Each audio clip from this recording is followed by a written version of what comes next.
Pessoal, no vídeo de hoje eu vou ensinar vocês a criar vida. Hoje a gente vai animar objetos inanimados. Hoje a gente vai fazer ciência. A primeira coisa que eu vou precisar de vocês, pessoal, para o vídeo de hoje é que vocês escolham uma cobaia para o nosso experimento aqui de animação, tá? Eu criei esse monstrinho aqui, essa florzinha sinistra, marditinha, e é ela que eu vou estar usando aqui para minha animação, mas vocês desenhem aí o personagem que vocês querem para ser a cobaia dessa animação. Eu recomendo que vocês desenhem seus personagens sendo rotacionados, que nem eu fiz aqui, porque dessa forma a gente consegue entender melhor a tridimensionalidade do nosso personagem. Bom, mas depois de arrumarem aí as cobaias de vocês, vamos começar a animar, né? Eu vou trazer aqui a nossa florzinha pro Clip Studio Paint, que é o programa que eu tô usando para animar, mas fiquem à vontade para escolher o programa que vocês quiserem para animar, tá? Até se vocês quiserem fazer no papel, com lápis mesmo. O importante para isso daqui dar certo é que vocês entendam a teoria da animação. Então vamos lá, né? Como animar? Bom, pessoal, animações são feitas de imagens estáticas que, ao serem reproduzidas rapidamente, né, uma atrás da outra, vão nos dar uma sensação de movimento. A gente vai chamar cada uma dessas imagens estáticas de frame. O padrão é que as animações sejam feitas a 24 FPS, né, frames por segundo. Ou seja, em um segundo nós vamos ver 24 imagens estáticas diferentes. E aí existem diversas formas de animação, né? 2D frame a frame, 2D cutout, animações 3D, animação stop motion. Mas o que a gente vai fazer aqui hoje é uma animação 2D frame a frame. Ou seja, a gente vai desenhar todos os frames dos nossos movimentos. E como é que isso vai funcionar aqui no Clip Studio, né? Aqui no Clip Studio a gente pode ver que na nossa timeline a gente tem os animation folders e dentro desses animation folders a gente tem frames, né? Então a gente tem aqui já o frame número 1. Esses animation folders, eles funcionam como se fossem pastas assim pra gente guardar nossos frames lá dentro. Então a gente pode criar diferentes animation folders para diferentes coisas que a gente for animar na nossa cena. Como aqui a gente só vai ter o nosso personagem da florzinha, então eu vou criar só um animation folder para ela aqui. E que nem eu falei para vocês, aqui no animation folder a gente vai ter nossos frames, né? Então a gente tem o frame 1, mas eu posso criar, por exemplo, frame 2, 3, 4, quantos eu quiser. E um negócio interessante aqui do Clip Studio é que esses frames a gente também pode transformar em pastas, tá? Então eu posso vir aqui no frame 1 e transformar ele numa pasta, assim como o frame 2, o frame 3 e o frame 4. E qual que é a vantagem de fazer isso, né? Tendo os nossos frames como pasta, a gente consegue trabalhar como se fosse realmente uma ilustração com várias camadas, sabe? Então, por exemplo, se eu quisesse vir aqui e pintar por baixo da camada da linha do meu personagem, ou se eu simplesmente quisesse, né, criar aqui outros desenhos do nosso personagem nessa outra camada, também não teria problema nenhum, tá? E esse vai ser o básico de como o Clip Studio vai funcionar. A gente vai criar esses animation folders e dentro desses animation folders a gente cria vários frames de desenhos para animar nossos personagens. Agora vamos de fato começar a animar esse nosso personagem, né, pessoal? A primeira coisa que a gente precisa fazer numa animação é sempre decidir qual é o movimento que nossos personagens vão fazer. Eu tô pensando aqui pra nossa florzinha um movimento de pêndulo, sabe? Eu quero que ela fique com a cabeça indo de um lado pro outro. Eu acho que esse é um movimento bem interessante, né, pra gente estudar algumas coisas aí da animação. Então vamos lá.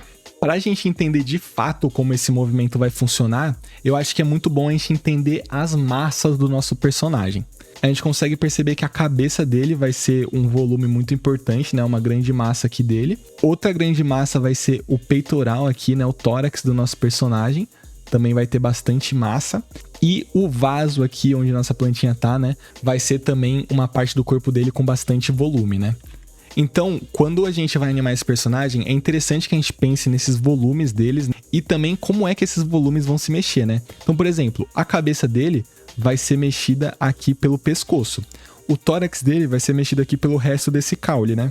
Dessa forma, eu consigo saber que quando nossa cabeça estiver aqui do lado, ela vai mexer no pescoço e também vai acabar deslocando um pouquinho o tórax do nosso personagem, né? Então é muito importante que a gente defina essas massas primeiro pra gente começar a pensar nessa questão do movimento dele. E aí, pessoal, imaginando aqui o movimento do nosso personagem, eu tô imaginando que 1 segundo vai ser o suficiente para ele ir para a direita, ir para a esquerda, voltar para o meio e iniciar de novo esse ciclo, né? E ficar assim, indo de um lado para o outro.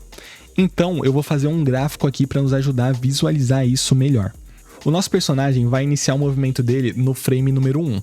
E no frame 24 a gente vai ter que acabar esse movimento, né? Pra dar esse 1 segundo que a gente tá planejando. Sendo assim, a gente já sabe que no frame 1 e no frame 24 o nosso personagem vai estar centralizado, para ele reiniciar o ciclo dele, né? Então a gente pode vir aqui no frame 24 e colocar de novo o nosso desenho, né, do frame 1. Porém, vai ter mais um momento que o nosso personagem vai estar centralizado, pessoal. Se ele tá indo para a direita e depois para a esquerda, ele vai ter que passar pelo centro de novo, né, para ir para essa outra direção.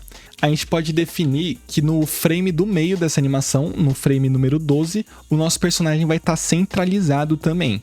Então ele vai ter aqui do frame 1 ao 12 para ir para a direita, voltar ao centro, aí do frame 12 ao 24 para ir para a esquerda e voltar ao centro. Então vamos pegar aqui o frame 12 e vamos colocar o nosso frame número 1 novamente. Bom, mas agora tá faltando o mais importante no nosso movimento, né? Que é fazer o nosso personagem ir para a direita e ir para a esquerda. Então como que a gente vai fazer isso? Para ele ir para a direita e voltar até o frame 12, em algum momento ele vai ter que chegar no limite dele para a direita. E aí, de novo, como que eu quero que ele demore tanto tempo para ir quanto para voltar da direita? Então a gente pode, de novo, dividir aqui no meio o nosso gráfico e decidir que no frame de número 6 o nosso personagem vai estar totalmente para a direita. Aí, pessoal, para isso, vamos começar a trabalhar realmente com as massas do nosso personagem aqui, que vai ser mais fácil da gente visualizar essa animação. Então, aqui no frame 6, eu sei que o nosso personagem vai estar com a cabeça toda para a direita. Então, por enquanto, a gente tem isso daqui, nosso personagem indo para a direita e voltando para o meio. Aí, a gente vai ter que pensar a mesma coisa para o outro lado, certo? Vamos achar o frame do meio aqui entre o 12 e 24, que vai ser o frame de número 18. E aí, uma coisa que a gente pode fazer aqui, pessoal, para poupar nosso tempo e deixar um movimento igual dos dois lados, é copiar o frame que a gente já fez pro lado direito aqui pro lado esquerdo. Então a gente vai colar o frame, né, que a gente fez, aí a gente corta a parte de cima aqui e dá um flip horizontal. Então a gente já tem aqui o nosso bruto da nossa animação, né? Nosso personagem indo para um lado e para o outro. Bom, mas vocês com certeza percebem que nossa animação tá bem travada, né? E por que isso está acontecendo? Porque a gente só definiu os keyframes da nossa animação. Os keyframes, né, a gente também pode chamar eles de quadro-chave, eles são os frames das poses mais importantes do movimento. Eles que vão meio que nos contar o que esse movimento é, o que tá fazendo. Porém, não é só de keyframe que uma animação vive. A gente também vai precisar de uns desenhos intermediários, né, entre os keyframes, o que a gente vai chamar de in-between. O importante de pensar quando você estiver fazendo in-between é como que uma pose vai chegar na outra, respeitando os volumes aqui e o movimento do nosso personagem. Então, por exemplo, se eu criar um frame aqui no número 15, eu consigo ver que existem duas poses, né? A anterior e a próxima. O que a gente vai precisar fazer agora é o desenho que vai estar no meio dessas duas poses, tá, pessoal? Então, lembre sempre de respeitar aí o movimento e a anatomia do seu personagem. Então tenham em mente isso quando vocês forem fazer os in-betweens de vocês. Eu vou fazer os meus aqui e já volto com eles feitos. Bom, então eu terminei aqui meus in-betweens, pessoal. Agora a gente pode ver que nossa animação tá muito mais fluida, né? E uma coisa importante de eu comentar aqui é que essa animação eu tô fazendo em twos. O que isso significa? Que os nossos desenhos, eles vão estar expostos em pelo menos 2 frames. Ao invés de cada frame novo ser um desenho novo, a gente tá fazendo um desenho novo a cada 2 frames. Então a gente vê aqui, né? O frame 2 tem 2 frames, o 3, o 4, assim por diante. E o 1 também, né? O 1 termina e começa a animação. Então, 2 frames de cada um. A animação com twos, ela é um pouquinho menos fluida do que a animação em ones, né? Onde todo frame é um desenho novo. Mas pro que a gente tá fazendo aqui, uma animação em twos já é mais do que o suficiente. O único problema que eu tô tendo com essa animação, pessoal, é que eu acho que o movimento da nossa florzinha tá muito constante, sabe? Como a gente tinha planejado aqui no gráfico, todo o tempo de todo o movimento dela tá meio que igual. E esse movimento muito constante acaba que ele tira um pouco da naturalidade, sabe? Pra deixar esse movimento mais natural, eu vou querer que a cabeça dela perca velocidade quando estiver chegando nos cantos, pare e depois comece a ganhar velocidade de novo. Então ela vai acelerar, perder velocidade, acelerar, perder velocidade, acelerar, perder velocidade, acelerar, perder velocidade.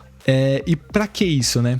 Porque dessa forma a gente vai estar imitando melhor como o corpus funciona, né, na vida real. Quando você tá com uma força indo para uma direção e você quer ir na outra, você primeiro vai ter que desacelerar, depois começar a acelerar de novo e aí sim começar a ir nessa direção que você quer, né? É é a tal da inércia, né, e as leis do Newton aí, tá? Então, importante saber um pouquinho de física aqui para dar uma animada, tá? Então, eu vou fazer esses frames aqui de desaceleração e aceleração perto das extremidades. Bom, então eu adicionei esses frames de desaceleração e aceleração aqui na nossa animação. Então, agora ela tá assim. Então, pessoal, agora o nosso gráfico tá mais parecido com isso daqui, né? A gente tem vários desenhos agrupados aqui nos finais, que é o que vai nos dar essa sensação de desaceleração e aceleração. E aqui no meio, a gente tem bem poucos desenhos, né? E dessa forma, a gente consegue criar essa sensação de aceleração e desaceleração. Bom, e agora a gente está com um movimento de pêndulo muito bom, a gente já concluiu aqui o que a gente estava querendo como objetivo. Então, para dificultar um pouquinho, vamos pensar no movimento dos braços desse nosso personagem. Quando a gente pensa nos braços do nosso personagem, é importante a gente lembrar que eles vão ter um peso, né? O peso deles está concentrado aqui na mão. E também é importante que a gente lembre que eles não estão fazendo o movimento por si só. Eles vão simplesmente acompanhar o movimento do resto do nosso personagem, né? Então vou dar uma desenhadinha aqui pra gente imaginar esses braços seguindo esse movimento do nosso personagem. Bom, pessoal, eu copiei e colei aqui de novo a nossa animação, tá? Pra ela ficar em looping, quando ela termina, ela começa novamente. E eu fui fazendo o desenho dos braços, né? Seguindo esse looping dela. Então foi esse resultado aqui que eu cheguei, dos bracinhos acompanhando ali o nosso personagem, né? Aqui nessa animação a gente tá aplicando vários conceitos aí para deixar a nosso personagem mais real, né? Com mais vida.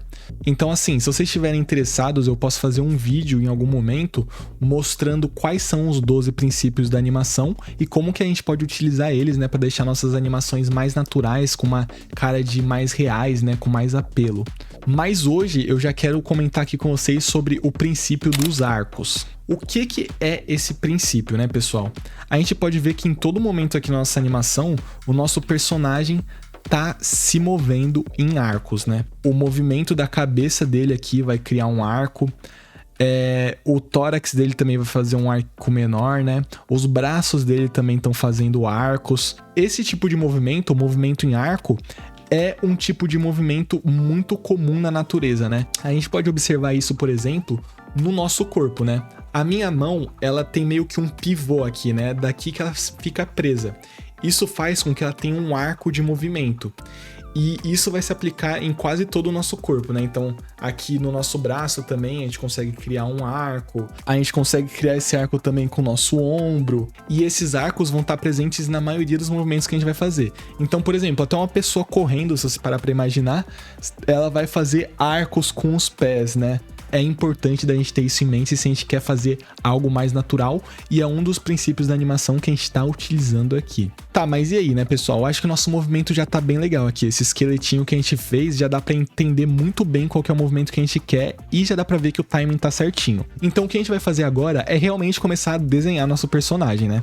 Então a gente vai ir em cada um dos frames e vai desenhar ele pra ficar lá bonitinho, né? E pra gente poder tirar esse esqueleto. Na animação de vocês podem fazer esse primeiro esboço do personagem bem solto, porque você ainda vai limpar as linhas do personagem mais lá no final. Mas, como eu não tô pretendendo fazer um clean-up aqui nesse vídeo, né? Realmente passar a linha final do nosso personagem pra colorir e tudo mais, então eu já vou fazer esse esboço mais bem definidinho, tá? Então espera aí um pouquinho, porque agora eu vou ter que desenhar tudo e vai demorar um tempo. 1 hora depois. E terminamos, pessoal. Demorou um pouquinho, mas eu terminei aqui a nossa animação, né? A nossa plantinha. Tá tudo aqui. Deixa eu até diminuir um pouquinho a opacidade dela para vocês verem que o esqueletinho tá funcionando. Então, tá aí a nossa florzinha. Tem alguns frames aqui que aparentemente ela tá ficando para trás. Eu não sei aonde eu errei, vou ter que ver certinho. Mas o importante é que tá aí, né? A gente conseguiu fazer o movimento que a gente queria. A nossa florzinha tá rebolativa, indo de um ladinho pro outro. Missão concluída, pessoal. E aí, que nem eu falei pra vocês, eu não vou cleanar ela nesse vídeo, mas se eu quisesse fazer uma cleanagem, eu poderia vir aqui nos layers e simplesmente criar uma nova camada, né? E, por exemplo, eu quero pintar ela, então nessa nova camada eu vou colocar cor na nossa plantinha, né? E aí, sei lá, a gente poderia pegar um rosa aqui em cima, fazer ela bem coloridinha, né? Bem psicodélica. E a mesma coisa a gente faria também pra line, né? Pra line cleanada. Então, se a gente quisesse limpar essa line, a gente criaria um novo layer e viria aqui realmente desenhando direitinho, né, essa florzinha, pra ela ficar mais bem definidinha, né, e não ficar aí com essa carinha de lápis. Mas que nem eu falei pra vocês, não é meu intuito aqui no vídeo, eu só queria realmente mostrar pra vocês como animar alguma coisa, o que a gente tem que pensar quando a gente tá animando, e foi isso aqui que eu tentei mostrar pra vocês no vídeo de hoje, pessoal. Então me digam o que vocês acharam desse vídeo, pessoal. Se vocês fizeram alguma animação seguindo esse vídeo, me manda lá no Instagram pra eu ver, que eu vou ficar bem feliz de ver aí as animações que vocês conseguiram fazer. E me diz aí o que vocês acharam, se vocês gostaram, se você gostou desse vídeo, deixa uma curtida aqui embaixo, se inscreva no canal também, que eu tenho certeza que você vai gostar dos outros vídeos que eu trago por aqui. É isso aí, pessoal, obrigado por tudo, obrigado por ter assistido até aqui e até a próxima. Beijo!